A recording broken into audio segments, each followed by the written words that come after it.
Welcome back to the Synergistic CX Podcast. This is part 3 of our 3-part episode where we're focusing on the industry of car washes.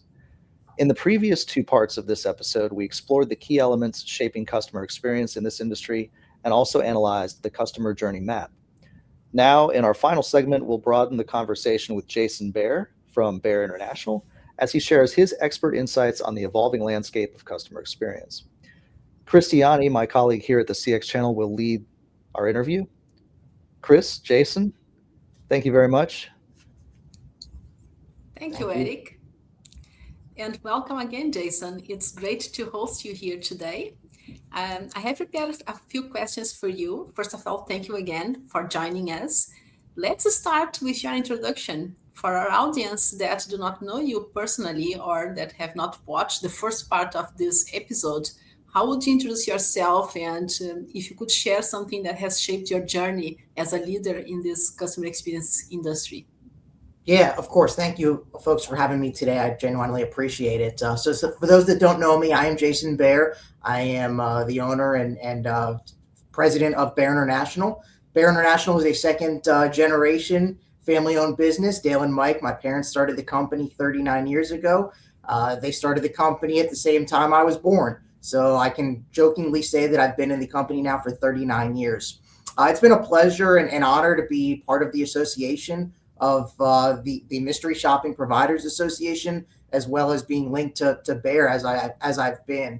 It's been an incredible journey for the Baer family. Everything, again, that Dale and Mike have done to where I am today, I've continued to learn and evolve. You know, for me personally, since I grew up in the business, I've gotten to understand day in and day out customer experience. And, you know, jokingly, my family, when we go out for dinner, it's not a calm dinner anymore. It's me always being focused and engaged and really seeing what's happening. And while I, of course, do like to kick back and relax, if something really sticks out to me on a positive or a negative front with regarding to that experience, I may voice myself to the manager at the end. Again, just representing myself, who I am, and sharing those sentiments. So it's really been an honor and a joy from start to finish to where I am today. And I'm not done yet. I shouldn't have said finish. I'm not done yet. It's really almost the beginning.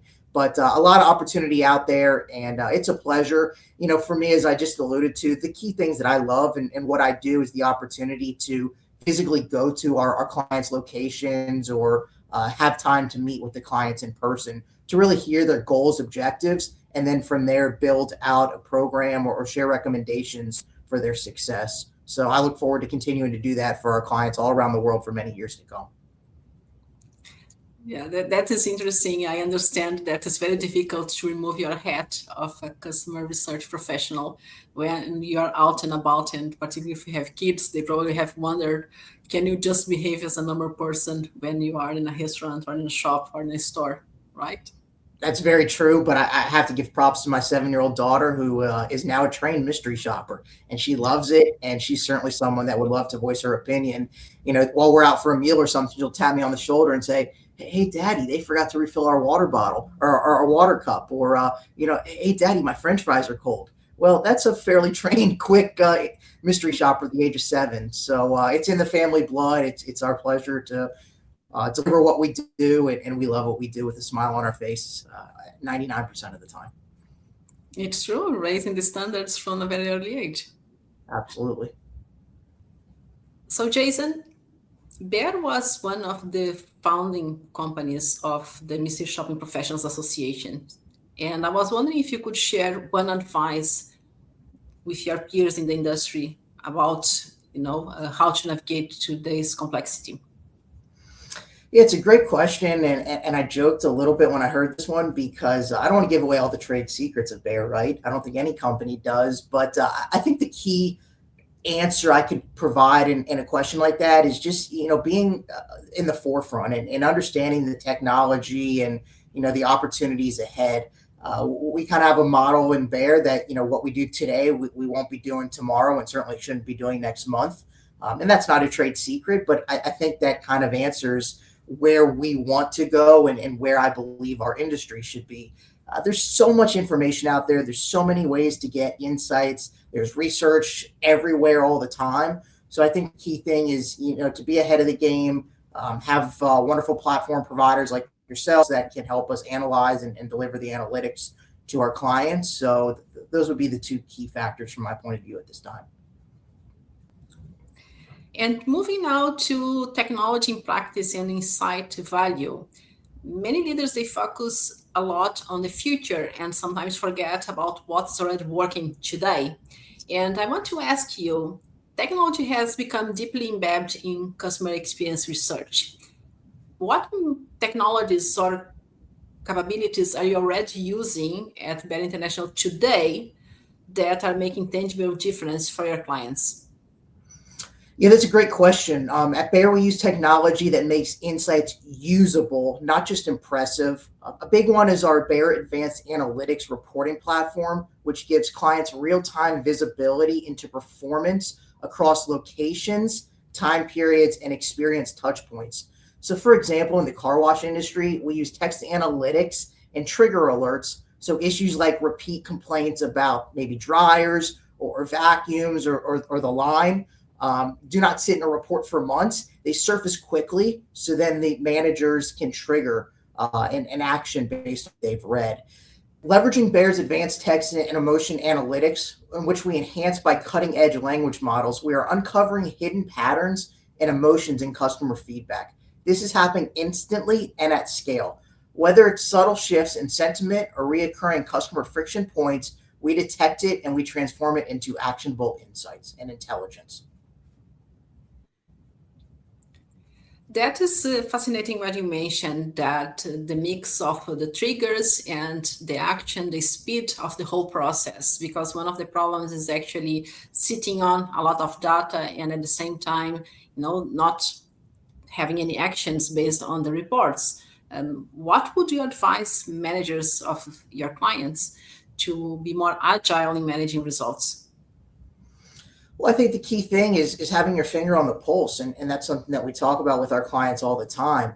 In the mystery shopping world, everyone knows mostly the flow and the process of what occurs. So the key thing is, once a mystery shop is done, we need to get it submitted as quickly as possible. We need to have it edited as quickly as possible and delivered to the end client. The one thing I always like to discuss and reinforce with clients is, again, actionability as soon as they receive the reports.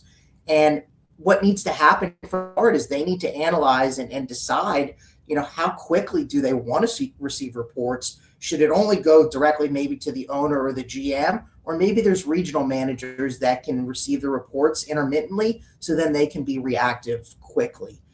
Again, the key thing is if something's happening, good or bad, you want to rectify that immediately. So that's the key thing. That's something we discuss on a very regular basis with our clients. Again, whether it be just the individual report that they look at when they receive it, or if they're logging into the dashboard on a repetitive basis, so then they can truly see and be actionable. That is true. I know that today's episode is about car wash services, but many of the things that we have discussed here today, they apply to any other industries as well. And when we are talking about industries that are highly impacted by automation and artificial intelligence, one of the risks is actually the speed. And if we have anything that is detected with problems, as fast as we can correct those errors, is better because things can scale very fast. Yeah, I would agree with that. And you said it on the error side, but also on the very positive side. If someone has an incredible experience and they called out an associate with regards to providing exceptional service, I would hope and think a manager or someone at an executive level would also want to react quickly to reinforce great behavior and then maybe use them as a model for maybe their next team meeting or for an example. So there's spectrums, pros and cons, but I believe from my point of view, every report that someone receives, there should be some type of action. Again, whether it be a conversation or a pat on the back, but it's important to reinforce all behaviors across the spectrum. I agree with you also because sometimes in some industries it's so difficult to recruit people and to have this positive reinforcement it can also help to make people stay on their job for longer. So let's go back a little bit to this month's topic, which is the car wash services.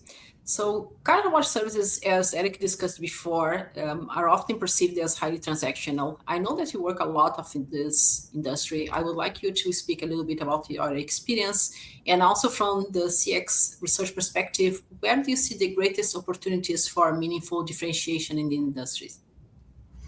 That's a great question. Car washes can differentiate by focusing on friendly staff interactions and consistently clean, well maintained facilities, both of which strongly drive satisfaction and loyalty. Bayer research also shown that small amounts of human connection and consistency across visits make a big impact in the industry, often viewed as purely transactional. Differentiation also comes from predictability. Customers want to know what they are getting every time, especially members who would have expected a level of results every time they visit. Research shows that consistency across locations and visits often matters more than adding new features or promotion. Yes, I agree with you. Predictability is really important in this kind of service because clients they go over and over again to the same location because it's kind of service that they have to use multiple times a year. So, Jason, about the human connection, how can customer research help car wash operators balance this operational efficiency with a more human customer-centered experience? It's a great question. And for me, it's something that's extremely important. To answer that, customer research helps operators see where efficiency is creating friction for customers, such as long waits, rushed interactions, or inconsistent communication. It also shows where small human touches can make the biggest and most positive impact. So, by combining operational data with real feedback, operators can streamline processes while still delivering the friendly, consistent experience that customers value most. Again, for me, from my point of view, when I'm going through a car wash, it's just that first interaction, whether it be the one that I'm a loyal member to, that I continue to go to on a month to month basis, or it be a location or a brand that I've never been to in my entire life. Maybe while I'm on a road trip or I'm in another location. It's again just that first interaction. Hey, welcome to X brand today. Thanks for coming in. Or have you been here before? Do you know about us? Would you like to hear about our loyalty? That first piece of interaction is so key. We understand, we know a lot of companies are moving into the automated system, and that's understood. But even if that's the case, then that interaction of an associate with a handshake or a wave or a smile, that's going to make a difference from my point of view and moving forward. And that is the tricky point, right, Jason? Because if there is more and more automation, those small moments they become even more important. Even it's like a 15 seconds interaction, right? Yeah, absolutely. Evolution and technology is changing so quickly. For my most recent visit to the International Car Wash Association conference, in which we are members of, technology was the word of the conference. And it was really about what can companies do to engage with the new technology, but also provide this incredible goal focus of customer interaction. And the key thing that I took away from that is more of a, let's call it a McDonald's drive-through scenario. And it's having that interaction with someone, sure, behind a screen, but then the screen also reproduces and replicates what it is you've said so you can validate what it is you're about to purchase. So every company does things a little bit differently. I've recently been to a car wash in which there was a live video camera. So when I pulled up, there was someone sitting at some remote location potentially, but I still got that eye-to-eye interaction, and they were able to answer my questions live. So to each their own, but it's an incredible world out there, and I can't wait to see where technology takes us, especially in this industry. It's interesting that you mentioned McDonald's drive-through because when we are talking about this case study in the car wash services, we said that many of the findings that we presented here, they are valid in other industries as well. And you just gave a very clear example of how this is true, right? Because many of the things that we said here, they apply to many different industries. Yeah, absolutely. Again, I don't think the trend stops at one industry. It's a competitive world out there, and there's just a lot of brands and a lot of organizations that compete to be the best. And there's some incredible brands out there across all industries. I think the key thing from my point of view that most companies are looking for are efficiencies and cost savings. And that's what we hear on a pretty repetitive, continuous basis. You got to see what's out there. You got to sometimes take a risk to try something new to enhance your deliverables and your company. And that's something that we believe here as well. So you don't know what you don't know. I always love to interact and engage with anyone, anywhere, at any time to understand what's out there and see what the next best option or tool or capability or platform may be. So it's an incredible journey, and especially these folks in the car wash industry. It's a heavy investment to invest in a car wash. And once you have one, it seems like you have the itch to get a second and a third. And that's why some of these brands have hundreds.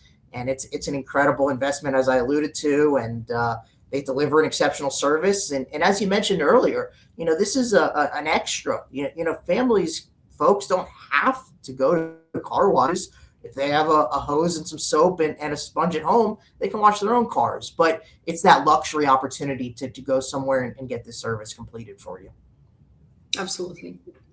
So, Jason, let's move to return on research and decision making. I know that you are a very practical person, and many leaders still struggle to connect customer experience research to business impact, which is the most important part. How does Bear International help clients link research insights to concrete decisions and investments?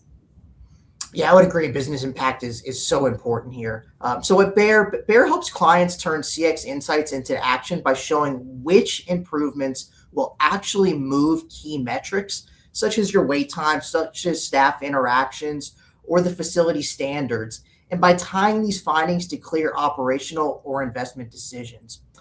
By blending qualitative feedback with performance data, we help leaders see exactly where to invest for the greatest customer and business impact.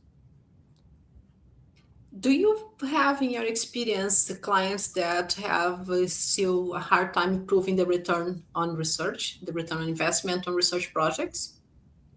Of course, there's always going to be some clients out there that continue to question the ROI, and I think the best way for us to answer that is ensuring that we're delivering what their goal and objective is.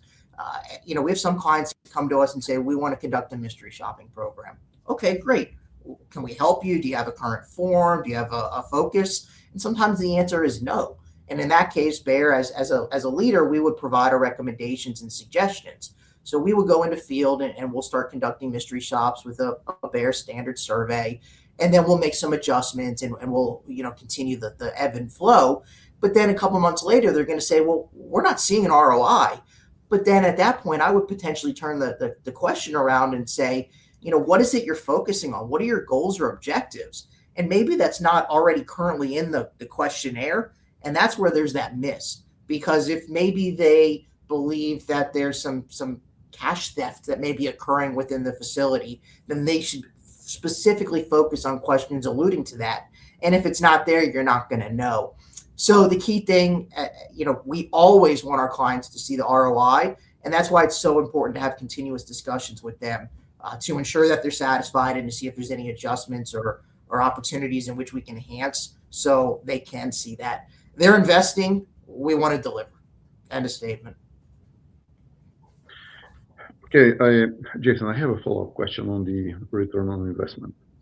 So the way that we normally discuss the topic of return on investment in these programs is identifying what is the impact of better results, meaning if we improve the performance with 1% on X metrics, how does it impact the top line or the bottom line of the business?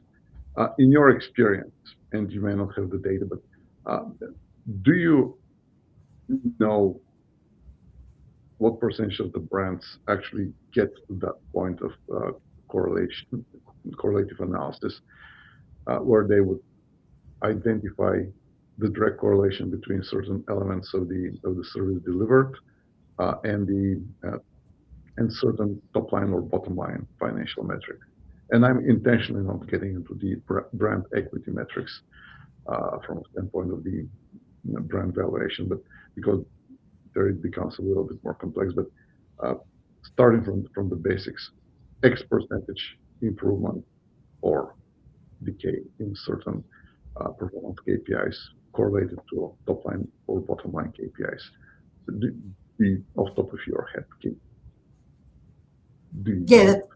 that's a great question. I don't have that exact percentage or number today. The one thing that Bayer offers, as I alluded to a little bit earlier with our advanced analytics tool, is the capability to condense and combine data across various sources into one platform for our clients to look at that. So, at Bayer, we would conduct a mystery shopping program and maybe a voice of customer program within a client.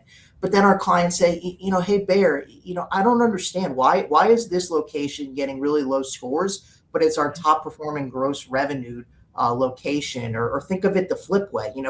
Our location that is getting the best revenue has the lowest mystery shopping scores. Why is that?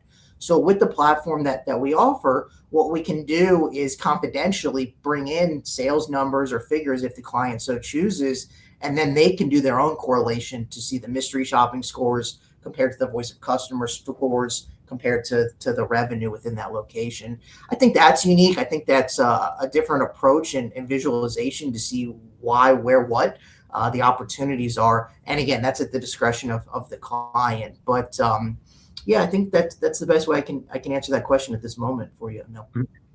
And I know it's a difficult question because uh, in order to make that to produce that analysis, you need to have access to the financial data, and obviously the brands are not willing to give that data, and that is why I'm asking the question. So if they're not willing to give the data, and that will then answer directly the question about the return on investment.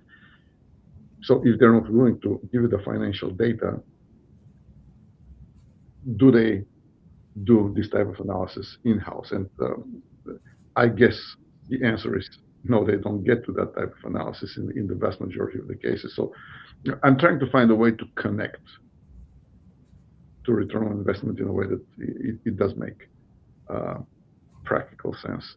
Sure. For, Yeah, and the best way I can answer that is we are aware of a couple of our car wash clients that do take that extra analytical step, and once the financials are compared to the mystery shopping scores, they take that and they do whatever they do internally. That's at a confidential level to Bear. Bear would never see, nor do we want to see the financials of a company. So there's a lot of opportunities out there. Our goal is to provide what we provide to the best of our ability, and deliver and support clients whenever we so can, based on their goals and objectives. Thank you.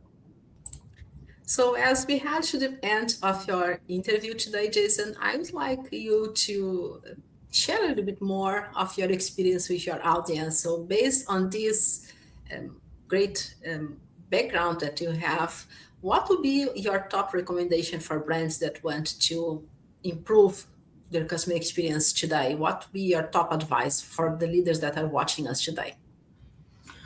Yeah, it's a great question. How wow, there's a lot of thoughts and ideas that come to my mind on that one. Let me highlight maybe four that jump out to me. First and foremost would be staying close to real customer feedback. Again, as I mentioned a little bit earlier, there's so much feedback across so many platforms on such a continuous basis. So it's so important from my point of view that you just analyze that and realize it. Some reviews are just a one-off comment, bad. Does that help you? No. You really want to analyze the feedback that's pretty thorough and detailed from my point of view, so then you can react and be transparent in your learnings there. So again, to reiterate, my number one topic would be staying close to real customer feedback. The second one I would say is focusing on the few experiences, drivers that truly move satisfaction and loyalty. I believe that's pretty self-explanatory, but yeah, I'll repeat what I said. Focus on the few experienced drivers that truly move satisfaction and loyalty. That would be my number two. My third would be ensure teams act quickly on insights with clear ownership and measurable goals. I'll repeat that because I think it's extremely important. Act quickly on insights with clear ownership and measurable goals. Again, you got to act on what you're doing. You got to give that individual a pat on the back for an excellent experience that they provided, or for someone that underperformed, you got to have that pep talk or that motivational conversation with that individual. So you get the data, you act on it, and you provide goals. That would be a key factor for me. And then the last thing I would say is consistency. I think that's such a key word in our industry and in the world. Great experiences do not come from a one standout moment. They come from delivering the basics as well, every time across every location. Again, if I'm an individual and I had an incredible morning, and here I am, at my location today, I'm going to excel. I'm going to exceed. I'm going to make everyone so happy. It's the best day, and Jason's in a great mood, so all my customers are going to be in a great mood. But, I come in tomorrow and I didn't sleep well. I'm tired. And now it's a totally different Jason, day number 2. It's not fair. You got to get in and you got to understand the individual, and you got to see we all have days. We all have great days. We all have some bad days. So that's why I think you got to conduct mystery shopping on a pretty continuous basis to continue to engage and get that data, because that one-off shop, that one-off day, once a quarter, isn't going to get you what you need. So I'll close this question or this bullet point with, again, the word consistency. Consistency is key, and that's why getting data repetitively, continuously, we believe is a key factor for companies making decisions. That is great, Jason. Actually, that is how you create consistency. As is exactly what you said: is stay close to feedback, focus on key drivers, and of course, fast actions and accountability with your teams. That is perfect. Thank you so much for joining the CX channel and sharing your insights with your community. It was great having you here today, and I'm looking forward to meeting you around the Mystery Shopping Providers Association events and beyond. Thank you so much. Genuinely appreciate it on behalf of all 3 of you and the team. Thank you for hosting Bear today, and look forward to, again, seeing you folks soon. And I'll sign off by saying, go Bear. Great. Thank you very much, Jason. Thank you so much for being our special guest on this particular episode. In particular, I really liked a lot of the insights that you shared with us. There was one I wanted to call out that you just mentioned just now, which was that pat on the back. Doing that quickly at the point that the good thing happened, whatever the good thing might be. Yes, you're helping to maintain that customer experience at the top, but there's so many other layers behind it as well that can affect the bottom line, because that you're not only helping to incentivize that customer service being good and maintained, but that employee felt good about getting that pat on the back too. And so you're actually helping them enjoy their job and so forth, which does contribute to a lower turnover rate. So there's all these different layers that are affected by customer experience, not just what touches the customer, but also what touches the business internally. And thank you very much for touching on that. Yeah, my pleasure. Before we finish, what's the best way for our listeners to contact you at Bear International? Yeah, the best way to contact me would be via email, jbare, B-A-R-E, at bearinternational.com. Again, jbare at bearinternational.com. Okay, fantastic. And for anybody that follows Jason on LinkedIn, that's an interesting experience, because he's always flying around all over the world, and he'll take a photo of something behind him, like an incredible statue or an aquarium with a fish you've never seen before. And it's always a question of, where is that today? And so it's always an interesting read. Well, thank you very much, Jason. Yeah, my pleasure. Again, thank you folks for the time and the opportunity, and look forward to continuing success and collaboration and success within the industry. It benefits all of us. So thank you again.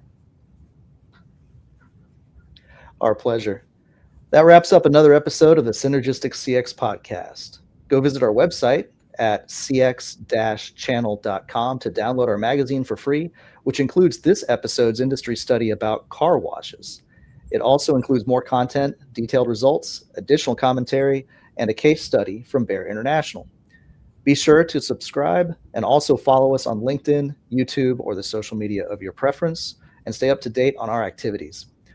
Please give us your questions and also comments about what industry you think that we should dive into next. We love your feedback. Thank you for being a part of the podcast, and we'll catch you next time here on the CX channel where CX professionals converge.